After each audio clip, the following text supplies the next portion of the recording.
I want to welcome y'all back to another episode of Horses and Archery. And as I was editing, I realized I forgot to mention a couple of things. And number one, this is how I build a set of competition grade um, arrows. Okay, regardless if they're out of chutes or if they're out of dowel rod. Okay, what I normally do if I make them out of dowel rod, I will get a heavier spined dowel rod than what I need, and then I barrel it and tune it the same way, and so I can fine tune that dowel rod and I can get it to where it's shooting the same this way, or I could spin it around. No matter how I knock it, it shoots the same. You can use this method and it works great on that. The chutes are what we're going to do today. They're harder. They're much harder to do than dowel rods. So I figured I would just use them as an example. If you can do a chute, you can do a dowel rod easy. Okay. So and I also mentioned that I'm making 27 inches. That's not just a magical number. That's just my max draw length is 27 inches, and I use multiple bows. So I want to be able to shoot these arrows out of any bow that I have, regardless if I'm drawing 15 inches or if I'm drawing 24, 26, 27 inches. So that's why I'm using 27. And if I go to a higher weight bow with a shorter draw, if I need to, I can cut off the length of that arrow. It gives me, if I use a 24-inch draw, it gives me 3 inches, or if I use a 20-inch draw, I've got 7 inches that I can cut off to strengthen that spine up. But that's the only reason why I'm using 27 inches. But I hope you enjoyed this video. And again, if you like these, if you find that this informative, don't forget to like it and share it. And again, I just appreciate everybody that's watching, and hope you enjoy it. And I was just going to show y'all how I build my arrows out of hardwood shafts. This happens to be dogwood, but I encourage y'all to experiment with all kinds of hardwoods. You can pretty much build an arrow out of any hardwood, as long as it's just a hardwood, not whitewood like pine and stuff like that. They don't make very good arrows. But just experiment with what you got in your area, and I encourage you to try them all. In this area we have dogwood. This happens to be rough leaf dogwood. That's about all we got around here. I hadn't been able to find any other kinds, so that's what I use. And I start off with cutting these shafts like this. If you notice, this one's fairly straight. It's not perfectly straight, but I try to get as straight a shaft as I can. I try to stay away from this, something bent like this, and you'll see why later on in the tillering process.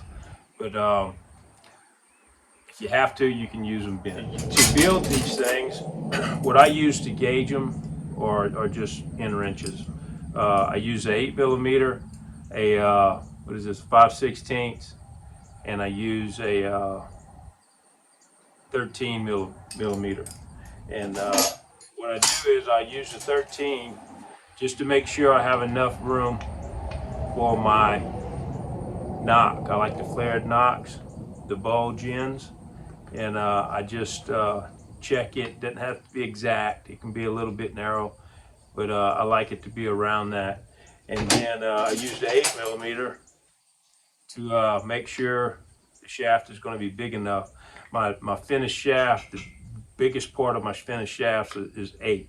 And as you can see, this one's plenty big enough, so that's good. And then when I use this 5/16 for when I'm making my bulge, we're going to barrel this shaft. It'll barrel about halfway down to 5/16. 8mm down to 5/16 at the base of the bulge for the knock. And that's my gauges. You need to This is my arrow straightener. What is this? A 22 millimeter. I just put tape around it to protect it, and I just slide them in there and work it like this down the shaft. Most of the time, you don't need an arrow straightener. You do them by hand. If you have really good shafts like you should have, you don't really need a straightener. But there you go. And then I got a little saw to cut them, and sandpaper or sanding block, and a square file, and my knife. And that's basically all I use to build my arrows. And so first thing I'll do, I'll get it, and we'll start on this crooked one first. But what I do is I'll cut it. These have been drying for several months, and I just leave the bark on, bundle them up, dry them, and then when I get ready to make my arrows, I'll take them off, and then you just scrape the bark off of them like this.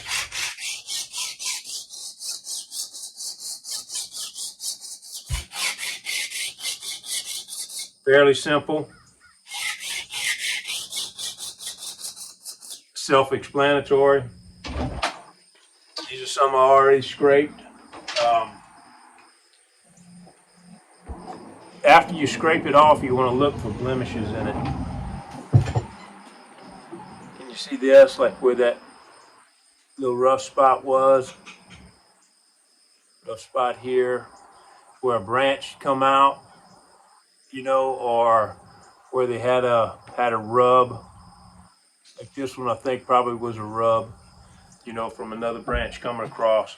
You need to keep those in mind and make sure they're not real deep, okay? What happens is you want to look on your shaft. If you can at all get a shaft that doesn't have any of those blemishes, you want that, but that's kind of hard to do. What happens is this side of your spine, your arrow, is going to be weaker than this side. So if you turn your arrow this way, it's going to spine heavier. If you turn it back around this way, it's going to spine lighter. We're going to correct that. I'm going to show you how to do that, how to tune your arrows. But you got to keep that in mind when you're getting them. So if you can, the straighter shaft you get, the one with the less blemishes, in the long run, it's going to work a lot better for you. After I do that, get it all scraped, kind of look to see where I can get an arrow out of it. I want my arrows to be about 27 inches. So what I'm going to do is just, I don't know if y'all can see this or not, I'm just going to lay my yardstick on here, 27 inches, and kind of see on this shaft where I'm going to get the best arrow. Now, this side of this shaft is pretty clean, anywhere from 27 to the end. Anywhere from here to the end is going to be all right. So mainly, I'm going to have to use everything on this end, looks like. Okay? It's 27 ends here. So this end I'm going to have to deal with. What I'm going to do is what I can change a little bit or fluctuate a little bit on is where I'm going to put my knock in. Where I'm going to put my knock. So what I'm going to do is just kind of spin this around and look to see where all the blemishes are and the crooks. And right here I got kind of a bad spot. Not going to make much difference. I don't know if you can see that. That's all going to stand out. So really not going to matter. So looking for any hard crooks in it on the ends. So I'm probably just going to go to the end of this one. Have it 27 inches. What I'm going to do is go ahead and cut it. Oh, I'm going to cut it 28 inches right now. And I probably really don't even have to cut this arrow. I can probably just leave it like that. I only have to cut it right now, so I'm not going to. But what I'm going to do is I'm going to come, let about a 1/2 inch hang over here. I'm going to get 27 inches. I'm going to mark it. And then I'm going to go down 3/4 inches and mark it. See what I'm doing? Give me a little bit to play with on this end. I'll go 27 inches with a mark. And then 26 3/4, or 26 1/4 with a mark. Okay, I'm going to take that 26 1/4 mark. I'm going to go all the way around with it.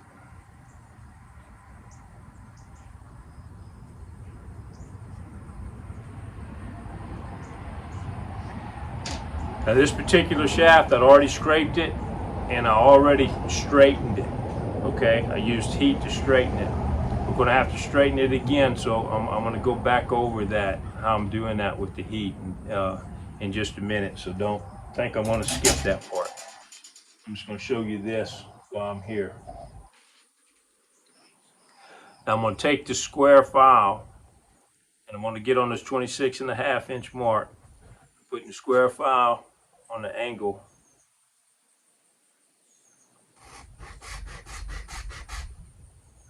And I'm going to work all the way around the shaft like this.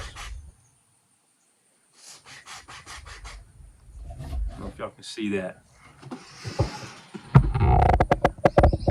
Turn that down just a little bit. I'm going to work all the way around the shaft. Stay on my mark so it'll stay pretty even.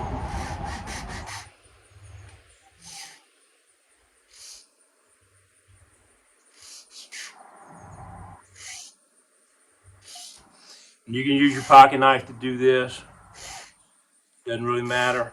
What you're trying to do is you want this valley right here, the end of this angle, go down even, and you want it to wind up being about 5/16. That's going to be the end of your barrel. That's going to be the smallest point of your barrel when you're barreling these shafts.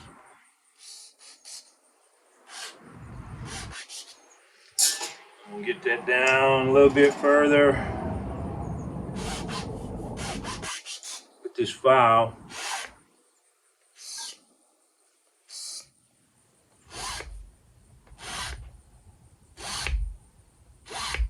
And what I'm doing is, to keep track of it, I'm seeing the depth of this thing. I want this side to be the same depth as this side. I can turn it a little bit, and if you can see, this side's a little deeper than this side. So I'm going to take it and just take off that side and come down even with it. And you can put it on your knee like this and kind of look at that, and that's what I'm looking for, is the depth, to make sure the depth is the same. When I start getting close to this 5/16, then I'll take my knife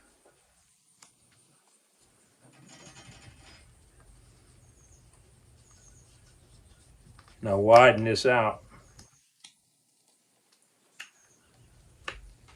so I can get my wrench in there.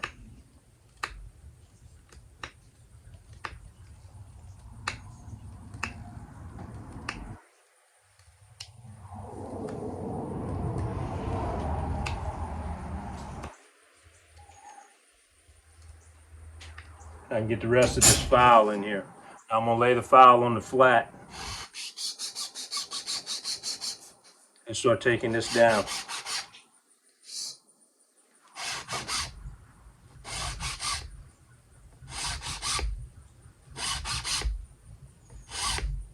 And I'm trying to, again, I'm looking at my depth on both sides of my arrow. Look at it, this side is deeper than this side. So what I'm doing is I'm just going to take off the side that's shallow.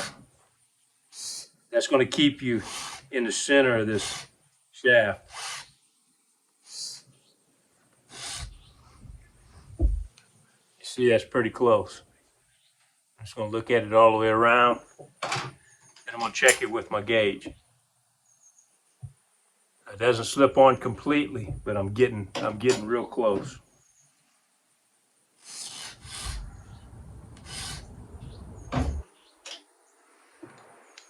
Okay. It slips on. It's as small as I want to go. So now what I'm going to do is lay out my arrow. I want it 27 inches from the nock end. So what I'm going to do is, just to give me some room to play,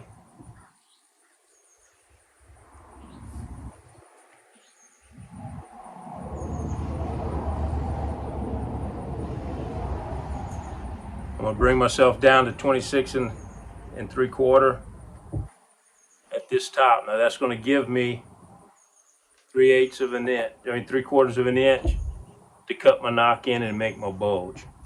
Okay, so that right there is going to be a 27-inch total length, 27-inch arrow.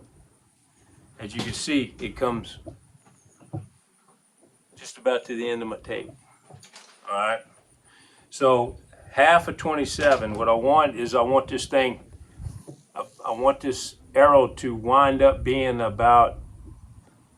having about 1.5 inches FOC, okay, front of center balance, okay.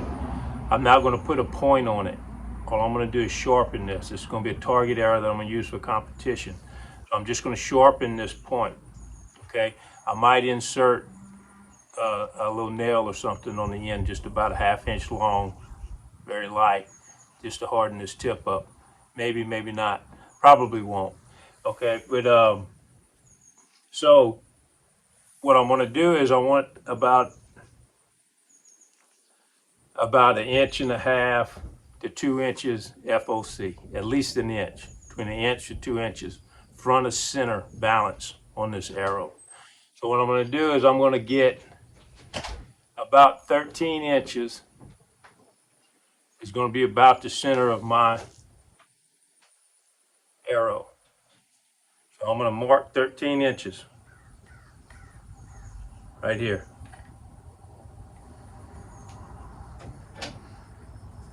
I'm going to mark it with my pencil.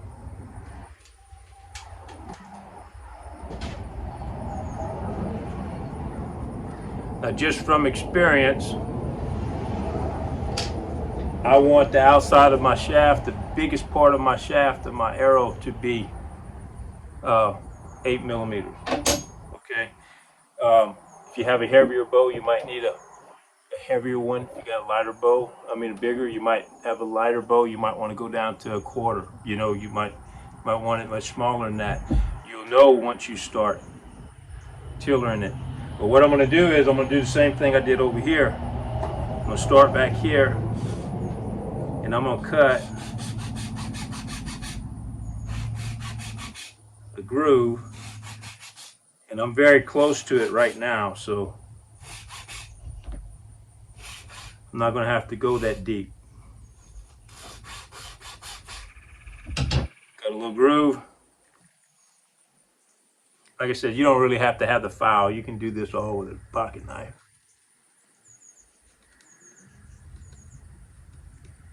I'm going to cut around it like this.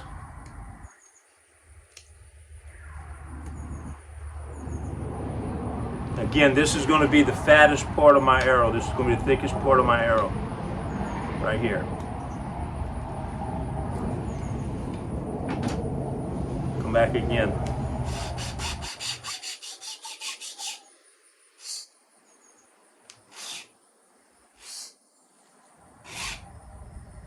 Making sure I'm coming down even on both sides. Take my 8 millimeter wrench.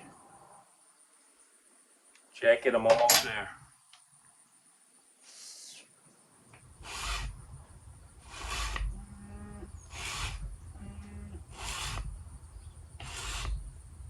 Now guys, you can put this in a drill and spin it and all of that. Just put it in the end of a drill and use sandpaper to do all of this. I don't like doing it that way, and I'm gonna show you why. I'm not saying it's not a good way. It works. But what happens is when you're holding this sandpaper in your hand like this, sometimes you could take off. See how they got them wobbles in it and these high spots? It tends to, when it's spinning, you tend to follow it because the arrow's doing this. So you tend to follow it up and down. It's like a tire being off center or not balanced very well. When you got a tire that's unbalanced and you start spinning it going down the road, it'll wear on that unbalanced side. That's what happens to these arrows when you spin them or it's potentially what could happen to these arrows whenever you're spinning them in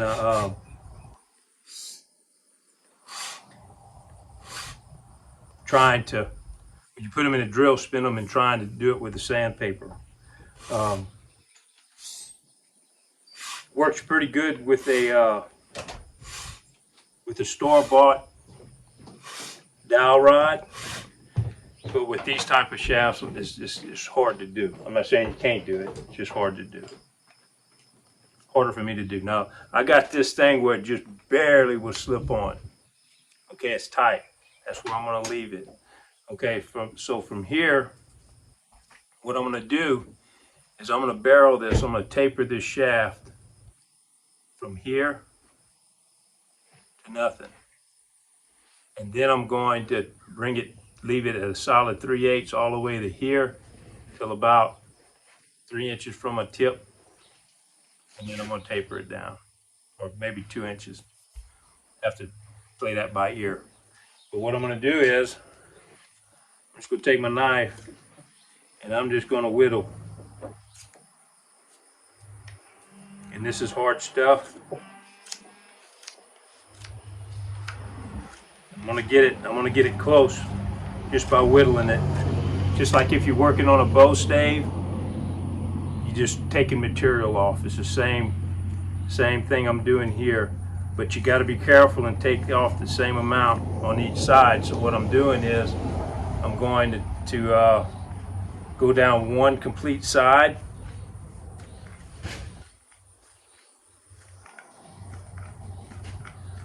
When I'm taking it off,